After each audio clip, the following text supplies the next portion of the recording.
प्रसाद मीणा, प्राध्यापक राजनीति विज्ञान, राजकीय वरिष्ठ उपाध्याय संस्कृत विद्यालय दौसा। समकालीन विश्व राजनीति में हम अध्याय 1 का पूर्व में अध्ययन कर चुके हैं। उस पाठ का नाम था शीत युद्ध का दौर।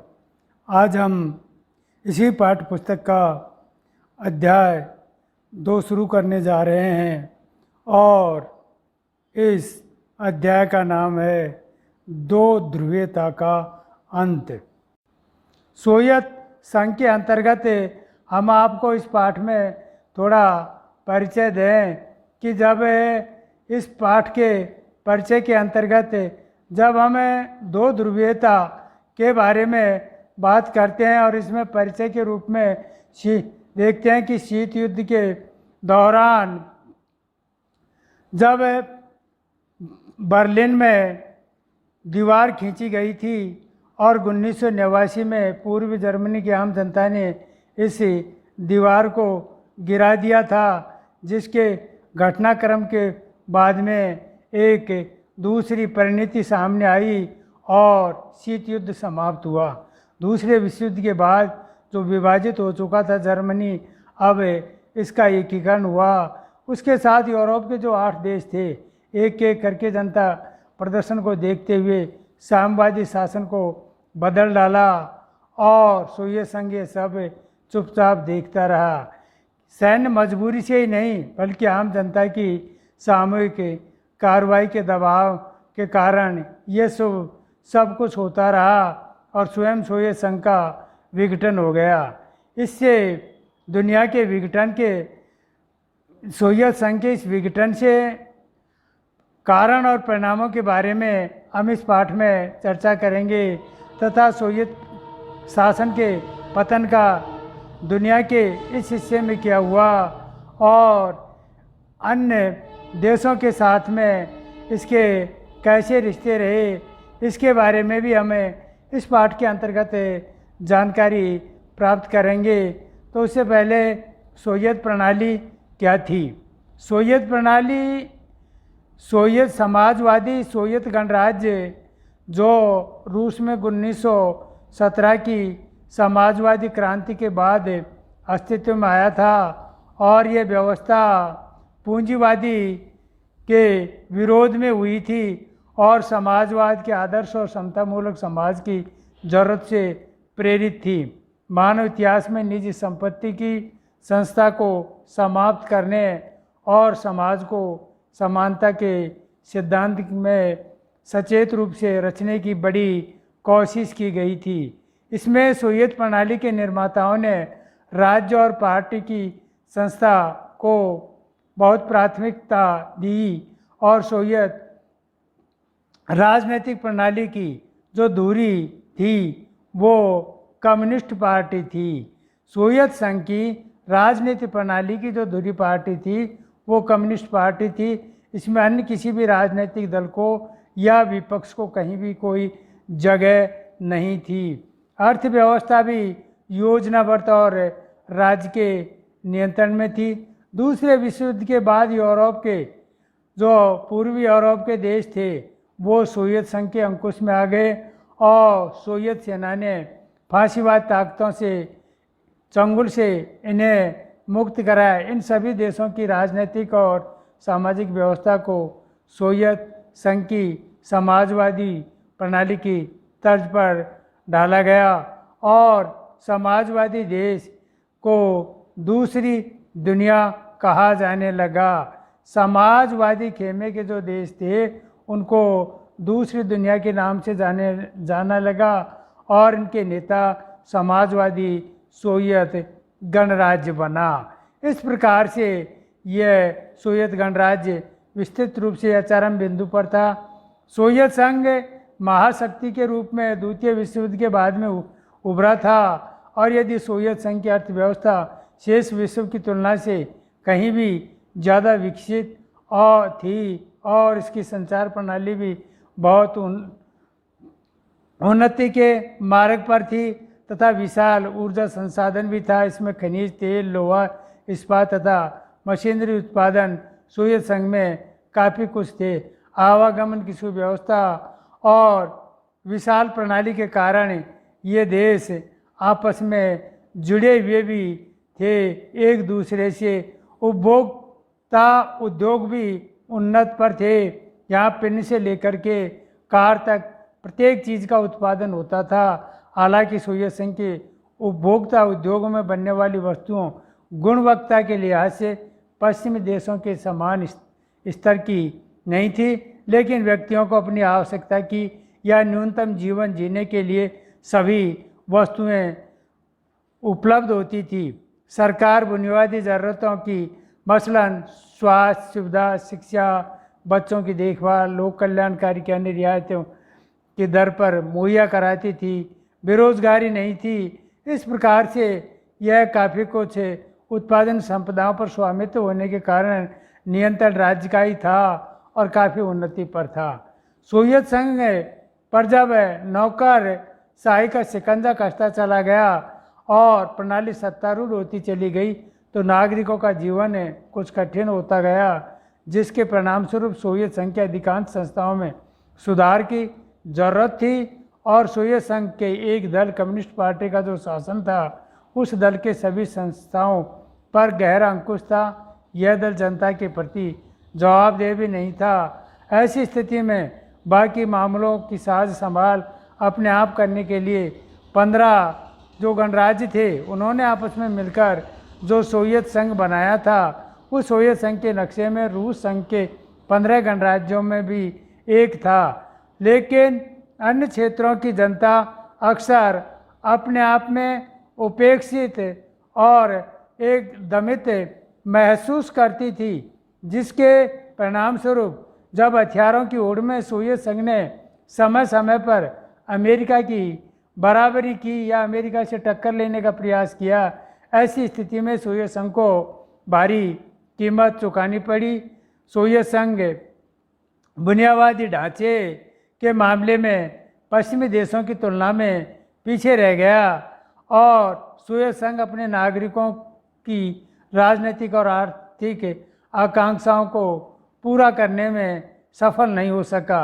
ऐसी स्थिति में 1979 में अफगानिस्तान में भी सोवियत संघ के द्वारा हस्तक्षेप किया गया और सोवियत संघ की व्यवस्था और भी जिसके परिणाम स्वरूप कमज़ोर हो गई। सोवियत संघ में लोगों के पारिश्रमिक लगातार बढ़ा, लेकिन उत्पादन और प्रौद्योगिकी के मामले में काफ़ी कुछ घटते गए। खाद्यान्नों का आयात भी साल दर साल बढ़ता गया। ऐसी स्थिति में यहाँ की व्यवस्थाएं एक प्रकार से लड़खड़ा गई और विकास की प्रक्रिया ठहरी सी हो गई। अब अगला हमारा टॉपिक बिंदु है गोर्बाचेव और सोवियत संघ का विघटन।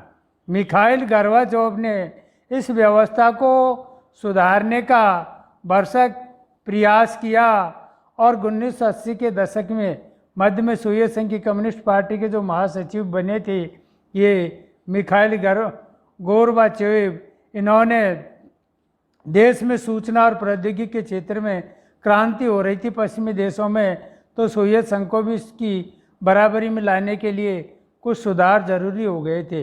गोर्बाचेव ने पश्चिम के देशों के साथ संबंधों को बनाने के लिए कुछ सुधार करने का फैसला किया। फैसले की कुछ ऐसी परिणतियाँ रही जिसका कोई अंदाज़ा नहीं लगाया जा सकता है, क्योंकि जब देश की जनता ने अपनी सरकार और सोवियत नियंत्रण का विरोध शुरू किया तो गोर्बाचेव ने शासक रहते हुए सोवियत संघ के ऐसी गड़बड़ियों में उस तरह का हस्तक्षेप नहीं किया जैसा अतीत में होता था और यूरोप की साम्यवादी सरकारें एक के बाद एक गिरती गई। सोवियत संघ के बाहर हो रहे परिवर्तनों के साथ साथ अंदर भी धीरे धीरे संकट गहराता जा रहा था। गोर्बाचेव ने देश के अंदर आर्थिक राजनीतिक सुधार और लोकतांत्रिक नीति चलाई, लेकिन सुधार नीतियों का कम्युनिस्ट पार्टी के नेताओं के द्वारा ही विरोध कर दिया गया। ऐसी स्थिति में सन 1991 में एक तख्ता पलट हुआ और कम्युनिस्ट पार्टी से जुड़े गर्मपंथियों ने इसे बढ़ावा दिया।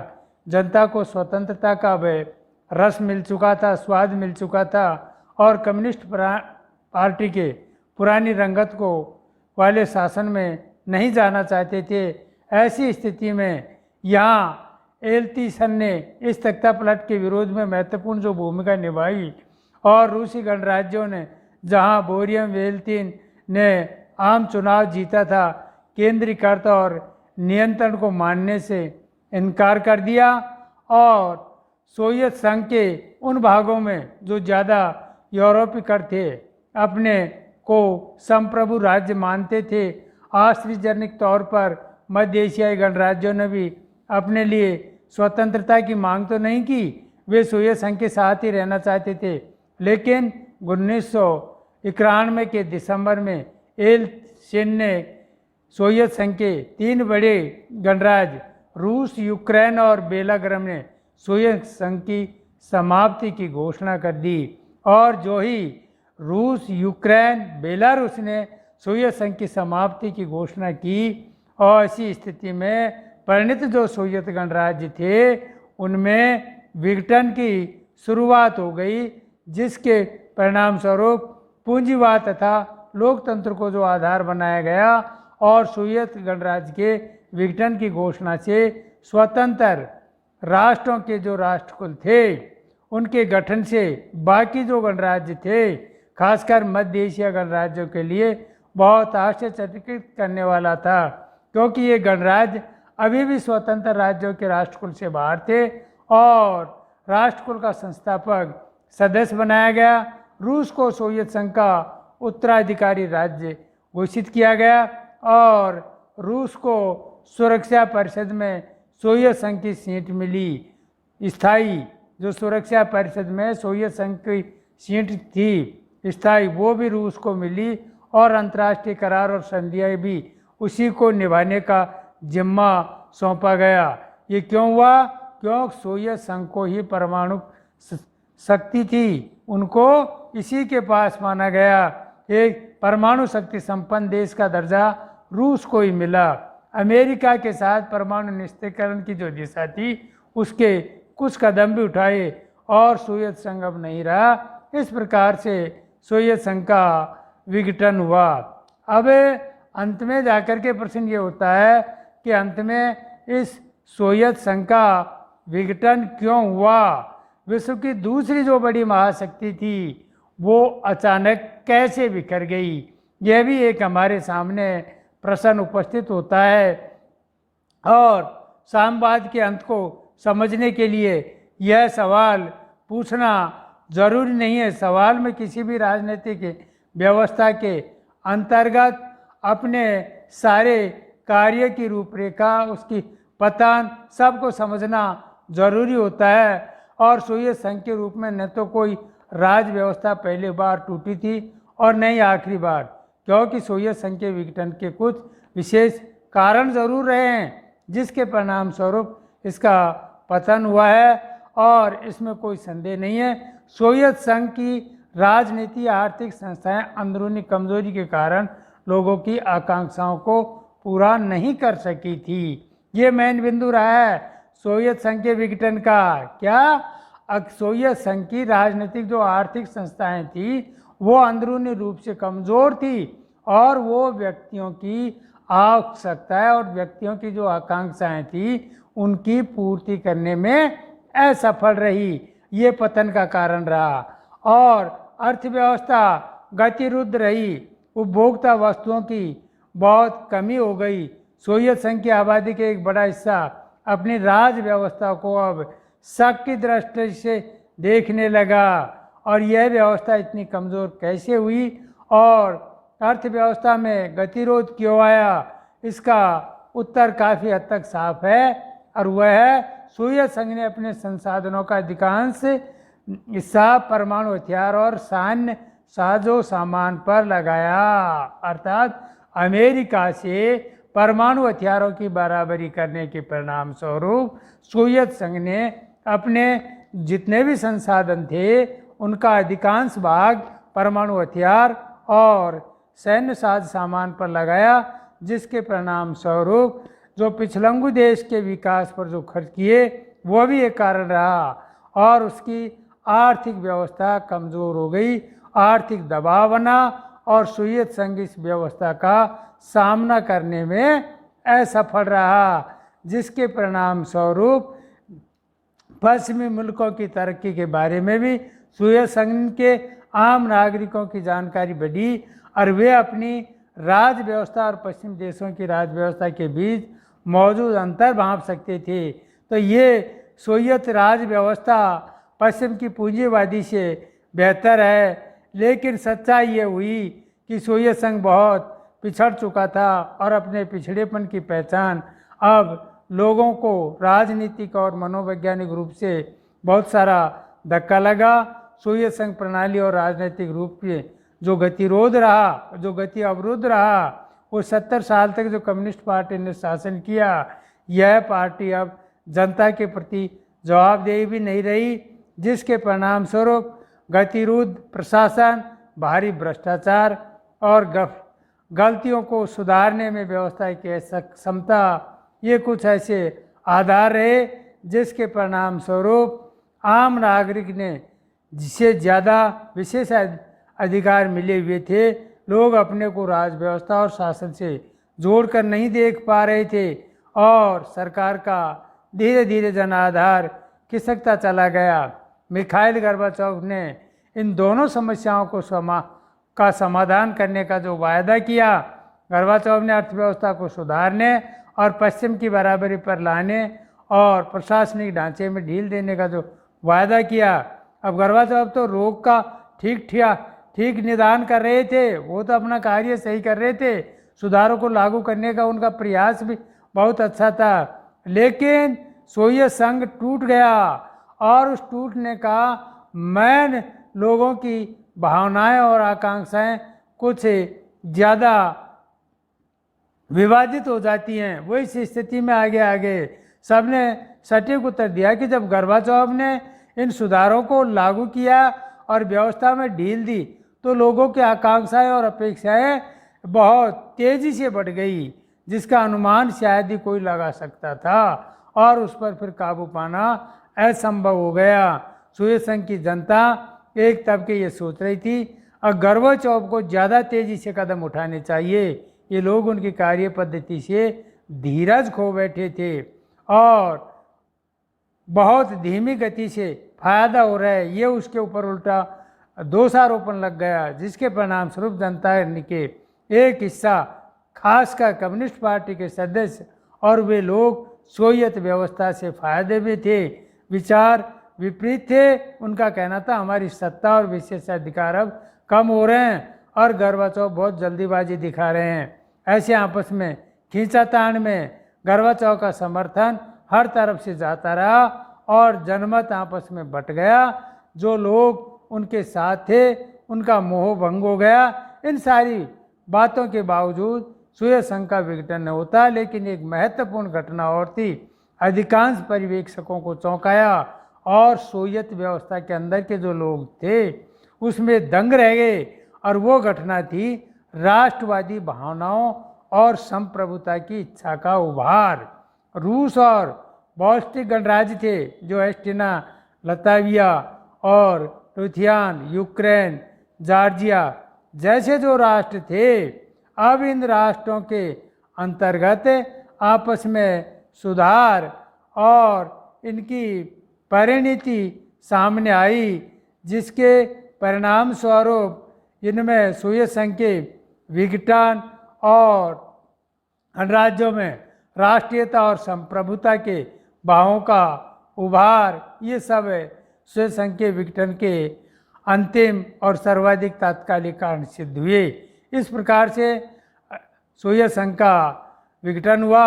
राष्ट्रीयता की भावना और तड़पता सोवियत संघ के समूचे इतिहास में कहीं न कहीं जारी थी और चाहे सुधार होता या नहीं होता, सोवियत संघ में अंदरूनी संघर्ष होना ही था। इतिहास की अनिवार्यता के बारे में अनुमान लगाना भी काफ़ी कठिन था और सोवियत संघ के आकार, विविधता तथा इसकी बढ़ती हुई आंतरिक समस्याओं को देखते हुए यह सोचना भी असंगत था। और गोर्बाचोव ने जो सुधारों के राष्ट्रवादियों के असंतोष को इस सीमा तक भड़काया कि उस पर शासकों का नियंत्रण नहीं रहा। विडंबना यह रही कि शीत युद्ध के दौरान बहुत से लोग सोचते थे कि सोवियत संघ के मध्य एशियाई गणराज्यों में राष्ट्रवादी आकांक्षाओं का उभार सबसे दमदार होगा, क्योंकि ये गणराज्य रूस के धार्मिक और नस्ली लिहाज से अलग और आर्थिक रूप से पिछड़े हुए थे। लेकिन हुआ यह है कि सोवियत संघ के प्रति राष्ट्रवादी असंतोष यूरोपीय और अपेक्षाकृत समृद्ध गणराज्य रूस, यूक्रेन, जॉर्जिया, बॉल्टिक सबसे प्रबल नजर आए और आम लोग अपने मध्य एशियाई गणराज्यों के लोगों से अलग थलग महसूस करें। आपस में एक अलगाव था और गणराज्य जो के लोगों ने यह भाव घर कर गया कि अब ज़्यादा पिछड़े इलाके को सोवियत संघ में शामिल रखने की भारी कीमत चुकानी पड़ सकती है। इस आधार पर सोवियत संघ का विघटन हुआ और अब सोवियत संघ के विघटन की क्या परिस्थितियां हैं रही, यह हम अगले बिंदु में पढ़ेंगे।